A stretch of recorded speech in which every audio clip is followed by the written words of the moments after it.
Friends, मैं आपकी अपनी पूछा। आपने अपनी कहानी और लव स्टोरी में सुना कि कैसे पहले और दूसरे पार्ट में सुना आपने कि मैं अपने गांव से निकल गई और बस में मेरे साथ क्या क्या हुआ। अंकल जी ने कैसे मेरे बॉल्स को पूरा। और आप आते हैं पार्ट 3 में। मैं जैसे ही बस स्टैंड बस में पहुंची तो सभी लोग बस से उतरने लगे, तो मैं भी नीचे उतर गई और साइड में खड़ी होकर अपने पति को कॉल किया। मैंने कहा बस आ गई है, आप कहाँ रह गए? तो उन्होंने कहा रास्ते में ही हो, बस पहुँच ही रहा हूँ। उसके बाद मैंने कॉल कट कर दी। करीब 5 मिनट बाद मेरे पति राज मोटरसाइकिल लेके आ गए। मैंने उनसे पूछा ये मोटरसाइकिल किसकी है, तो उन्होंने बताया कि उन्हीं के एक साथी मास्टर ये है, वो अभी गाँव गए हुए हैं तो मोटरसाइकिल यहीं छोड़ दी। तो मैंने मोटरसाइकिल पर बैठने के लिए पूछा तो राज बोले हाँ तुम जल्दी बैठो।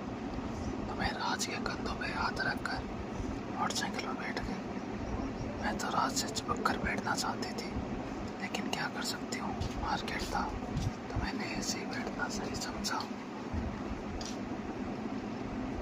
अब हम लोग चलने वाले ही थे कि अंकल जी पीछे से आ गए और बोले अरे भाई राज तुम यहाँ और मेरी मोटरसाइकिल लेके आए हो, क्या बात है?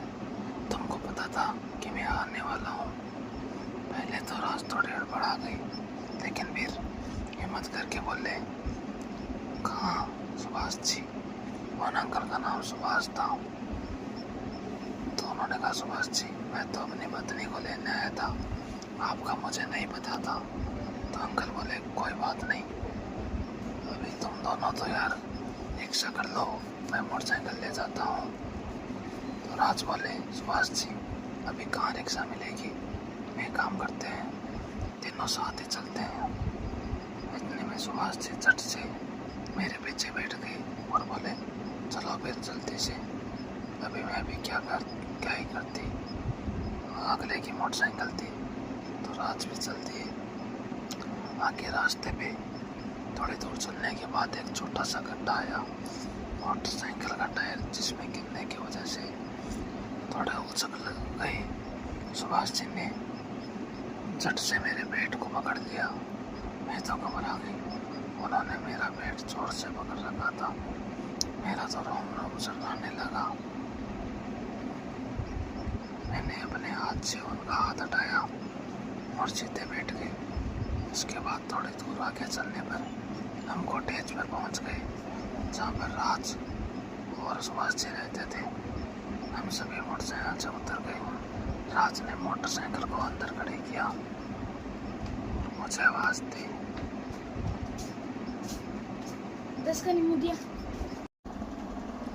पूछा अंदर आ जाओ, बाहर क्यों खड़ी हो?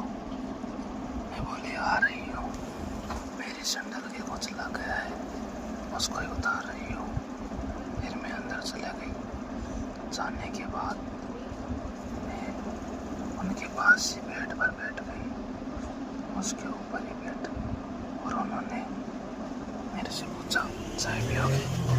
तो मैंने बोला हाँ पिला दीजिए। तो राज चाय बना लाए।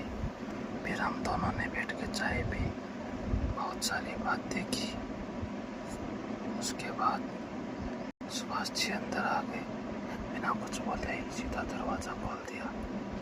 मैं अपना पल्लू गिरा रखा था तो उनकी नजरें सीधे मेरे बॉल्स पर ही पड़ी। उनके मुंह से तो हार टपकने लगी थी। मेरे पति ने सुभाष जी की ओर देखा और फिर मेरी ओर देखा और समझ गए। उन्होंने मेरा पल्लू सही किया और सुभाष जी से पूछा कैसे आना हुआ और दरवाज़ा क्यों नहीं खटखटाया? सुभाष जी बोले अरे यार राज, मैं तो भाभी के बारे में बोले गया था, मुझे तो पहले जैसे ही लगा तो सीधा अंदर आ गया। सॉरी यार, माफ़ कर दो। फिर बोले यार राज देखो भाई, मैं तो इतने दिन यहाँ था नहीं, तुम ही थे, तो देखो तेल खत्म हो गए और आटा भी कम है, तो तुम मंगा लो या खुद ले आओ। राज बोले कोई बात नहीं, मैं ले आता हूँ, आप देख लीजिए और कुछ भी मंगवाना है क्या। उसके बाद राज बाजार चले गए, तो मैंने भी सोचा थोड़ी देर सो लेती हूँ, आराम कर लूँ, तो मैं वहीं पे बेड पर लेट गई। किवाड़ बंद किए गए कर दिए थे, लेकिन मुझे पता नहीं था कि कोई मुझे पीछे से दरवाजे से देख रहा है।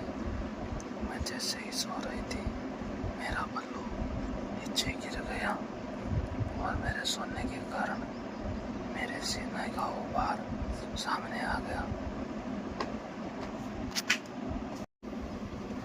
उसके बाद राज बाजार चले गए, तो मैं भी सोचा सो लूं। पीछे से दरवाजे से देख रहा था, मैं जैसे ही सो रही थी, मेरा पल्लू नीचे गया और मेरे सोने के कारण मेरे सीने का उभार सामने आ गया।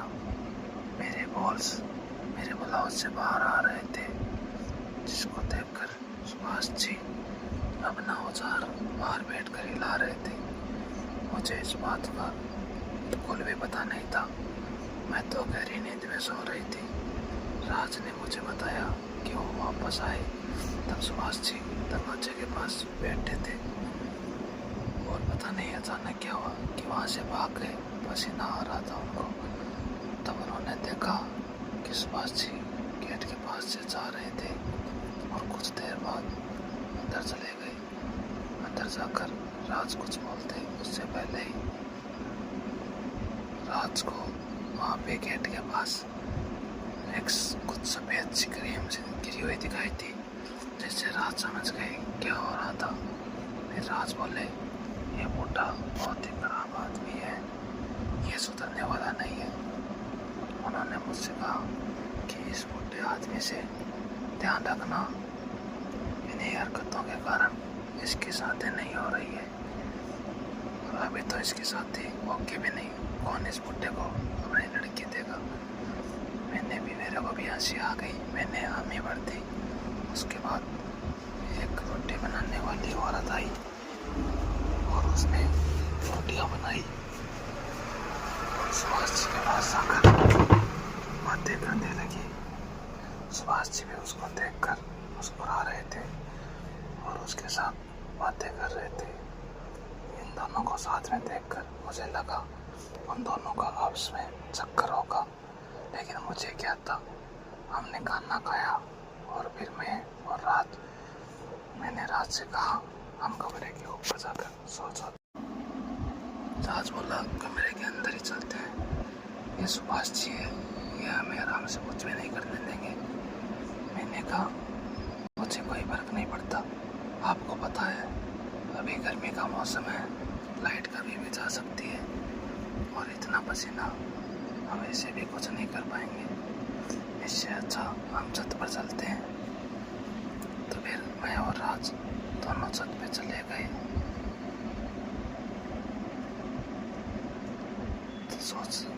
तो सोचा ऊपर ठंडी हवा आएगी, खुले में एक नया अनुभव भी मिलेगा। आज के लिए बस इतना ही, मिलते हैं पार्ट 4 में। इसमें बताऊंगी कि हम दोनों ने ऊपर क्या क्या किया, कैसे कैसे किया, और सुभाष जी ने भी हमको चुप चुप कर देखा। ये सब कहानी अगले पार्ट में आएगी, तो अगले पार्ट सुनने से पहले हमें सब्सक्राइब करें। अगर यूट्यूब पे है तो सब्सक्राइब कर लें और फेसबुक पे है तो फॉलो दबा दें, ताकि आपको सबसे पहले हमारी कहानी सुनने का मौका मिल सके। तब तक के लिए bye bye, love you guys.